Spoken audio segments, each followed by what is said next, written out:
नमस्कार बालमित्रांनो, पुणे जिल्हा परिषद पुणे ऑनलाईन शिक्षण वर्गामध्ये आपल्या सर्वांचे स्वागत आहे.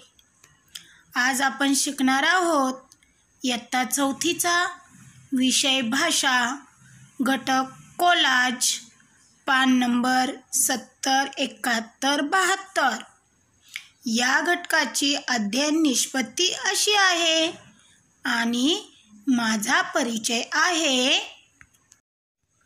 वर्तमानपत्रे, मासिके यांतील कात्रणे, चित्रे, फोटो, घोषणा, माहिती, उतारे आणि कविता या सगळ्यांची कलात्मक मांडणी करून कोलाज बनवला जातो.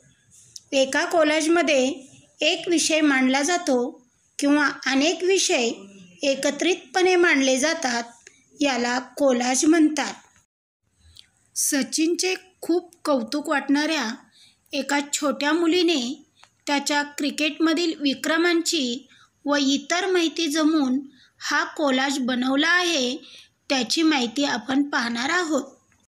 सचिन रमेश तेंडुलकर यांचा जन्म 24 एप्रिल 1973 रोजी झाला. सचिनचा पहिला कसोटी सामना 15 नोव्हेंबर 1989 तर पहिला एकदिवसीय सामना 18 डिसेंबर 1989 रोजी झाला. सचिनची एकदिवसीय शतके आहेत 49 आणि एकदिवसीय सामन्यातील अर्धशतके आहेत 96 व एकदिवसीय सामन्यातील धावा 18,426 आहेत. त्याचप्रमाणे कसोटी शतके 51 तर कसोटीमधील धावा आहेत 15,921. सचिनचा शेवटचा कसोटी सामना 14 नोव्हेंबर 2013 आणि शेवटचा एकदिवसीय सामना 18 मार्च 2012 रोजी झाला. सचिन तेंडुलकरला भारतरत्न हा सर्वोच्च नागरी सन्मान देण्यात आला. सर्वात कमी वयात भारतरत्न पुरस्काराने सन्मानित करण्यात आले. सचिन तेंडुलकरचे काही जागतिक विक्रम आपण पाहूयात. पुरुषांच्या एकदिवसीय स्पर्धेत द्विशतक करणारा पहिला खेळाडू. कसोटी आणि एकदिवसीय क्रिकेट सामने सर्वोच्च संख्येने खेळणारा खेळाडू. आंतरराष्ट्रीय क्रिकेटमध्ये शतकांचे शतक करणारा एकमेव खेळाडू. कसोटी क्रिकेटमध्ये 50 पेक्षा जास्त शतके करणारा एकमेव खेळाडू. त्याचप्रमाणे कसोटी क्रिकेटमध्ये 15,000 धावा करणारा पहिला फलंदाज आणि जागतिक विक्रमांमध्येही जागतिक विक्रम करणारा खेळाडू. सचिनचे काही सन्मान पहा. अर्जुन पुरस्कार, राजीव गांधी खेलरत्न पुरस्कार, पद्मश्री, महाराष्ट्र भूषण, पद्मविभूषण आणि भारतरत्न या पुरस्काराने सचिनला सन्मानित करण्यात आले आहे.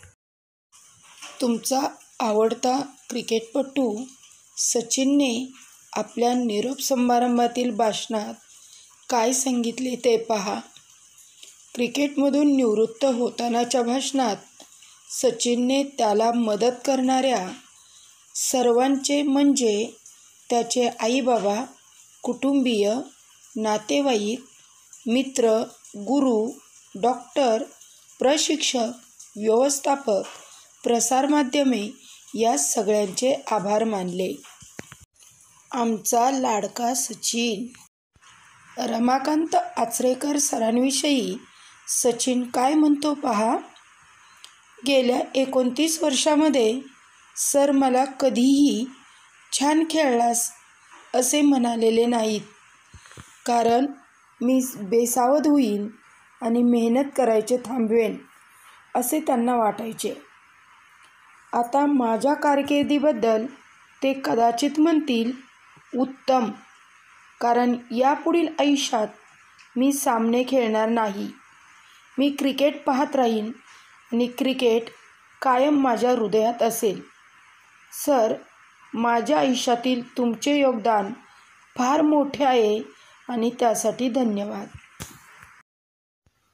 1999च्या विश्वचषक स्पर्धेतील सामने सुरू असताना सचिनचे वडील प्राध्यापक रमेश तेंडुलकर यांचे निधन झाले. सचिन थोड्याच काळासाठी इंग्लंडहून भारतात आला आणि लगेचच स्पर्धेसाठी परत गेला. केनियाविरुद्धच्या पुढील सामन्यात त्याने नाबाद शतक केले. 101 चेंडूत 140 धावा केल्या. हे शतक त्याने आपल्या वडिलांना अर्पण केले. आता आपण पाहणार आहोत भारतरत्न पदकाविषयी माहिती. भारतरत्न हा भारताचा सर्वोच्च नागरी सन्मान आहे. हा सन्मान राष्ट्रीय सेवेसाठी दिला जातो. या राष्ट्रीय सेवांमध्ये कला, साहित्य, विज्ञान, सार्वजनिक सेवा आणि क्रीडा यांचा समावेश आहे. या सन्मानाचा प्रारंभ 2 जानेवारी 1954 रोजी भारताचे तत्कालीन राष्ट्रपती डॉ. राजेंद्र प्रसाद यांच्या काळात केला गेला. सुरुवातीला हा सर्वोच्च नागरी सन्मान मरणोत्तर देण्याची प्रथा नव्हती. इसवी सन 1995मध्ये हा नागरी सन्मान मरणोत्तरसुद्धा देण्याची तरतूद करण्यात आली. हा नागरी सन्मान एका वर्षात जास्तीत जास्त 3 व्यक्तींना देण्यात येतो. डॉ. सर्वपल्ली राधाकृष्णन यांना इसवी सन 1954 साली पहिला भारतरत्न सर्वोच्च नागरी सन्मान देऊन गौरवण्यात आले. आता आपण अभ्यासणार आहोत भारतरत्न सन्मानप्राप्त काही सन्माननीय व्यक्ती. 1. डॉ. धोंडो केशव कर्वे 1958. 2. डॉ. पांडुरंग वामन काने 1963. 3. आचार्य विनोबा भावे 1983 यांना मरणोत्तर सन्मान दिला गेला. 4. डॉ. बाबासाहेब आंबेडकर 1990 यांनाही मरणोत्तर सन्मान दिला गेला. 5 नंबर लता दीनानाथ मंगेशकर 2001. 6. पंडित भीमसेन जोशी 2008 आणि 7 नंबर सचिन रमेश तेंडुलकर 2013. ह्या आहेत आपल्या भारतरत्न सन्मानप्राप्त काही सन्माननीय व्यक्ती. सचिन सचिन सचिन सचिन सचिन सचिन सचिन सचिन.